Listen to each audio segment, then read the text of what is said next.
सब सोने को नगर भयो, पारस मणि की पोल, तुलसी हरि की भक्ति विना जमड़ा करे धमरोड़। सर्वे संतो महंतो ज्ञानी हंसो અને જિજ્ઞાસુ આત્માઓને જય ગુરુદેવ સાથે વંદન। મિત્રો, અગાઉનો ઓડિયો રામાયણના પાત્રનો આધ્યાત્મિક અર્થ ભાગ 1માં આપણે અયોધ્યાના જે પાત્રો આવે છે તેમાંથી મુખ્ય પાત્રો વિશે જાણ્યું અને દશરથના મૃત્યુ સુધીની વાત કરી હતી। એની આગળની વાત સમય મર્યાદાને કારણે બાકી રાખી હતી, તો આજે આગળની વાત કરવી છે। દેહરૂપી અયોધ્યામાંથી જ્ઞાનરૂપી રામ નીકળી ગયા અને દશરથના મૃત્યુ સુધીની વાત આપણે કરી હતી। હવે આગળની વાત આપણે કરીએ તો રામ વનમાં જાય છે અને વનવાસ દરમિયાન રામ પંચવટીમાં રહે છે। તો આ પંચવટી એટલે શું? તો પંચવટી એટલે 5 પ્રાણ, પ્રાણમાં ભગવાન રહે છે એવો અર્થ સમજવો। હવે શાંતિરૂપી સીતાનું અહંકાર મોહરૂપી રાવણે એટલે કે દશાનને હરણ કર્યું। તો હવે આ દશાનન એટલે જેને 10 માથા હોય તેને દશાનન કહેવાય। પણ આમાં વિજ્ઞાન ના પાડે કે એક માણસને 10 માથા ન હોય, 10 માથાનો માનવી એ અસંભવ વાત છે। એટલે એનો પ્રતીક અર્થ જ આપણે સમજવો જોઈએ। રામાયણ અનુસાર રાવણ એ મોહ છે, જે 10 ઇન્દ્રિયોથી માયાનો ભોગ કરતા ક્યારે થાકતો નથી, ક્યારે ધરાતો નથી અને રામને ઓળખવામાં અસમર્થ છે। તો સામે લંકા સોનાની નગરી છે। તો આ સોનાની નગરી કે સોનાનું નગર એટલે 5 તત્વોનું બનેલું આ શરીર। હવે મોહ હોય ત્યાં બીજાનું જૂટવી લેવાની જ ઈચ્છા થાય, મોહ હોય ત્યાં શાંતિ ન રહી શકે। શાંતિરૂપી સીતાજી અશોક વાટિકામાં રહ્યા છે। રાવણનો ભાઈ કુંભકર્ણ એ અહંકારનું પ્રતીક છે, તેનો પુત્ર મેઘનાદ એ કામ છે। રાવણનો અતિકાય નામનો રાક્ષસ એ લોભ છે। રાવણનો મહોદર નામનો રાક્ષસ એ મત્સર છે કે ઈર્ષા છે। પાપિષ્ટ નામનો રાક્ષસ એ ક્રોધ છે।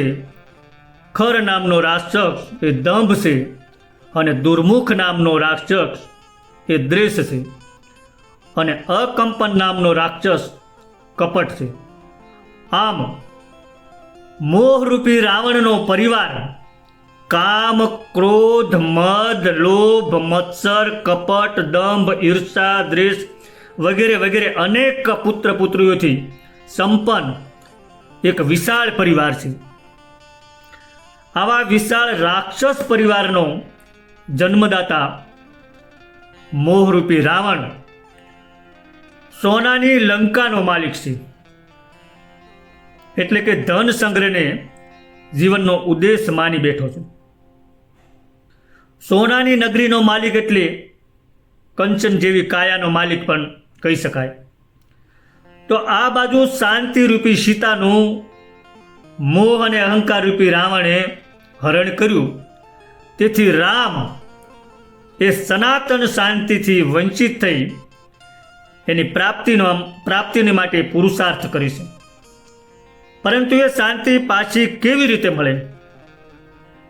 તો રામને અહીં જીવ તત્વના પ્રતિનિધિ તરીકે લઈએ તો સમજાય કે જીવને પોતાની સનાતન સંગીની સમી શાંતિ ફરીથી સાંપડી શકે તે માટે તેણે અવિદ્યાના સાગરને પાર કરવો પડે છે। અને આ સાગર પાર કરવા માટે સદગુરુની સહાયતાથી પ્રેમનો પવિત્ર સેતુ બાંધવો જરૂરી છે। જીવનમાં જો એવા સેતુની રચના થાય અને હનુમાન જેવા સાચા હિતેશુ માર્ગદર્શકની મદદ મળી જાય તો એ મોહરૂપી રાવણનો નાશ થાય. હનુમાન એટલે બ્રહ્મચર્યનું સ્વરૂપ. કાયામાં મન તે જ હનુમાન છે. અને મન એવું શક્તિશાળી છે કે ધારે તે કરી શકે અને ધારે તે કરાવી શકે. અને એટલે જ આપણે એક ગુજરાતી કહેવત છે કે મન હોય તો માળવે જવાય. હવે કામ, ક્રોધ, લોભ, મોહ, ઈર્ષા વગેરે જેવા દુર્જન લંકાવાસીઓમાં સત્વગુણી જીવ વિભીષણ એકલો જ રહેશે.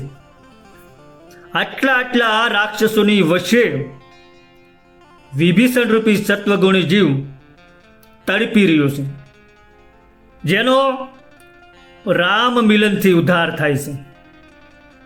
દશરથ અને વિભીષણમાં ફેર એટલો છે કે દશરથ જ્ઞાનવાન જીવ છે, છતાંય તે માયામાં ફસાઈને રામથી વિખૂટા પડી ગયા. અને વિભીષણ અજ્ઞાની જિજ્ઞાસુ જીવ છે, જે જ્ઞાનરૂપી રામને પ્રાપ્ત કરીને પરમાનંદ મેળવે છે અને પછી તેનામાં અવિચળ ભક્તિનો ઉદય થાય છે. પણ તેને પહેલા સંત મળી ગયા. સંત હનુમાન મળે છે. પછી હનુમાન સંત થકી સદગુરુ રામ મળે છે અને પછી તેના કામ ક્રોધ સમાપ્ત થઈ જાય છે. વિભીષણને પહેલા હનુમાન જેવા સંત મળ્યા, એમ જીવને પહેલા સંત મળે તો એ સંત હાચા સદગુરુનો ભેટો કરાવી દે. રાવણે તમામ દેવતાઓને કેદ કરી લીધા હતા એવું કહેવાય છે. તો તેનો અર્થ એ છે કે મોહે મોટા મોટા વિદ્વાનો, મોટા મોટા જ્ઞાનીઓ, મોટા મોટા પંડિતો અને દેવતાઓને પણ પોતાની જાળમાં ફસાવી દીધા છે. અને આ બંધન કોઈ રામરૂપ ગુરુ જ્ઞાનથી જ કપાય છે. અને મોહરૂપી રાવણ ત્યારે જ મરે છે કે જ્યારે દશેરા થાય. દશેરા એટલે દશહરા, એટલે કે 10 ઇન્દ્રિયોના વિષયોનું હરણ કરી લેવામાં આવે. અને આ મોહરૂપી રાવણ એ કોઈ મામૂલી શત્રુ નથી હો, મહાબળવાન છે. એનું વારંવાર માથું કાપવા છતાં ફરીથી જીવિત થઈ જાય છે. એટલે કે જ્ઞાનથી વારંવાર દબાવવા છતાં ફરીથી મોહિત કરી લેશે. મોહનો અર્થ છે સાકાર પ્રત્યે સ્વાર્થપૂર્ણ આકર્ષણ હોવું. આ મોહરૂપી રાવણને કોણ મારી શકે? તો કે સદગુરુ રૂપી રામની કૃપા થાય ત્યારે તેનો વધ થાય.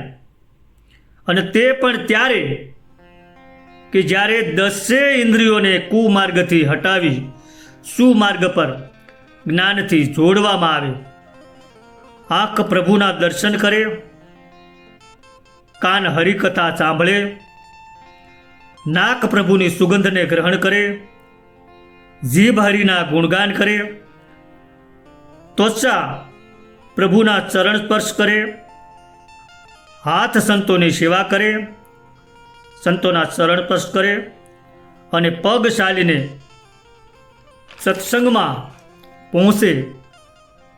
આમ 10 ઇન્દ્રિયનો સંયમ, 10 ઇન્દ્રિયની શક્તિને પ્રભુ તરફ વાળવી જોઈએ.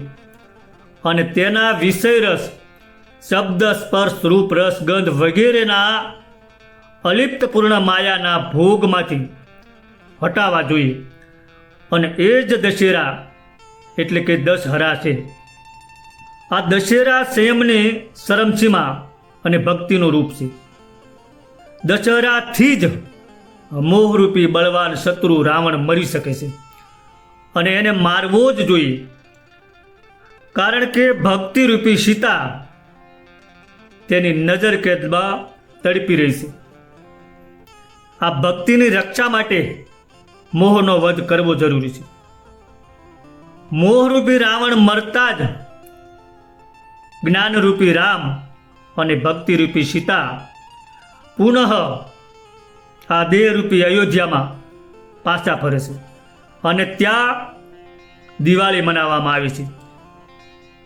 અને એટલે જ દિવાળી દશેરા પહેલા આવે છે. ભગવાન શ્રી રામે રાવણના 10 માથાનો વધ કર્યો. તેના પ્રતીક રૂપે આપણે પોતાની અંદરના 10 દુર્ગુણો, છુપા દુશ્મનો જેવા કે કામ, ક્રોધ, મદ, લોભ, મોહ, મત્સર, કપટ, દંભ, ઈર્ષા અને દ્વેષ એ બધાને દૂર કરવાના છે અને એની જગ્યાએ સદગુણ સ્થાપવાના છે. આમ રામાયણ દરેક પાત્ર આપણી અંદર જ છે. તમારી અંદર જ્ઞાન છે એ રામ છે. તમારી અંદર જે ભક્તિ છે એ સીતા છે. તમારી અંદર જે અહંકાર છે એ રાવણ છે. તમારી અંદરનો ત્યાગ છે એ ભરત છે. તમારી અંદર વૈરાગ છે એ લક્ષ્મણ છે. તમારી અંદર મન છે એ હનુમાન છે. તમારી અંદર મોહ છે એ રાવણ છે. આ મોહરૂપી રાવણ મરે ત્યારે શાંતિરૂપી સીતા પાછા આવી જાય, જીવી અને મેળવીને કૃતાર્થ બની જાય ને પોતાના મૂળભૂત સચ્ચિદાનંદ સ્વસ્વરૂપી અયોધ્યામાં સ્વાનુભવના સિંહાસન પર આસીન થાય. જીવ જ્યાં સુધી સચ્ચિદાનંદ સ્વરૂપમાં સ્થિત ન થાય ત્યાં સુધી મંગલમય ન બને ને તે બીજાનું પણ મંગલ ના કરી શકે. માટે આ મોહરૂપી રાવણને મારવાનો છે. આશા રાખું કે આપ પણ એને મારવા માટે જ્ઞાનરૂપી હથિયાર હાથમાં લેશો. અહીં વાત પૂરું કરું છું. કેમ કે રામાયણ એ તો મહાસાગર છે. એને ક્યારેય કોઈ ઉલેસી ના શકે. એમાંથી તો અંજલિ જ લઈ શકાય. સદગુરુ ભગવાનની જય.